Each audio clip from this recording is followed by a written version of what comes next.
Like, comment, and subscribe.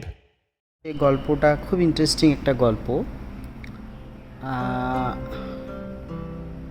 Harunur বাদশাহ হারুনুর রশিদের সময় একজন ভালো ব্যবসায়িক ছিলেন। তিনি কাপড় বিজনেস করতেন। তো তার একজন কর্মচারী ছিল, ভীষণ ইন্টারেস্টিং একটা তো কর্মচারীকে বলেছে যে আজকে একটা কাপড়, সেই কাপড়টা কিন্তু একটু কোথাও কাটা ছেঁড়া আছে, দুর্বল আছে, তো এটা কিন্তু যাকে বিক্রি করবে বাজারে গিয়ে তাকে কিন্তু জানিয়ে দেবে। আর সেই ব্যবসায়ী কিন্তু ছিল অনেক সৎ এবং ধার্মিক, দিনদার, যাকে বলে আল্লাহ প্রতি তার ভালোবাসা এবং নম্রতা এবং আল্লাহর প্রতি তার ভয়। তো কর্মচারী যথাসাধ্য তিনি বাজারে গেলেন কাপড় বিক্রি করার জন্য। তো কয়েক মুহূর্তে ফিরে এসে তার মালিককে বলছে আজ সমস্ত কাপড় তাড়াতাড়ি বিক্রি হয়ে গেছে এবং ভালো পয়সা পেয়েছি। তো মালিক বলছে যে তুমি যে বিক্রি করেছো সেই কাপড়গুলোর মধ্যে একটা কাপড় দুর্বল আছে, সেটা কি তুমি জানিয়ে দিয়েছো? তো বলেছে না, একজনই সব কাপড় নিয়ে গেছে, আমি কিন্তু এই বিষয়টা বলতে ভুলে গেছি।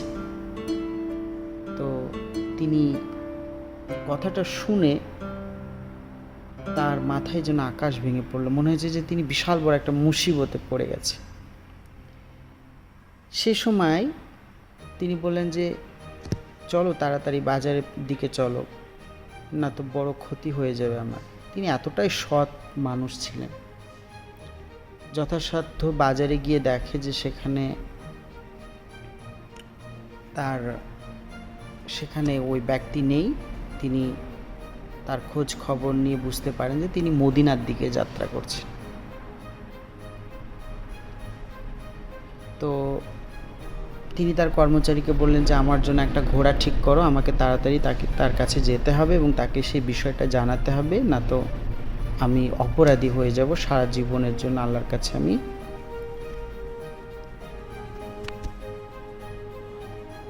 একজন অপরাধী হয়ে থাকব। তো ঘোড়া ঠিক করে দেয়, যথাসাধ্য ঘোড়ায় চড়ে যান। রাস্তায় খোঁজ খবর নিতে নিতে তিনি বুঝতে পারেন তার অমুক ব্যক্তি অমুক দিক দিয়ে যাচ্ছে, সেই রাস্তা ধরে গিয়ে একসময় তাকে খুঁজে পান। তো পথিমধ্যে তাকে বলে যে আপনি সেই ব্যক্তি না যিনি বাজার থেকে এতগুলো কাপড় কিনেছেন? হ্যাঁ হ্যাঁ, তো আপনি কে? আমি হচ্ছে সেই কাপড়ের মালিক। আসলে একটা বিষয়ে আমি সেখান থেকে ছুটে আসছি আপনার কাছে দেখা করার জন্য। কারণটা হচ্ছে আপনি যে কাপড়গুলো নিয়েছেন তার মধ্যে থেকে একটা কাপড় এরকম ছেঁড়া ফাটা আছে। আমি কর্মচারীকে বারবার বলেছিলাম বিষয়টা যাকে বিক্রি করবে তাকে যেন জানিয়ে দেওয়া হয়, কিন্তু তিনি তা জানাননি। তখন তার কথা শুনে ক্রেতা অবাক হয়ে যায়। সে কোথা থেকে এসেছে আমার পিছনে একটা বিষয় বলার জন্য? তখন ক্রেতা বলে আপনার কাছে কি সমস্ত টাকাগুলো আছে? হ্যাঁ আছে। টাকাগুলো দিন আমাকে।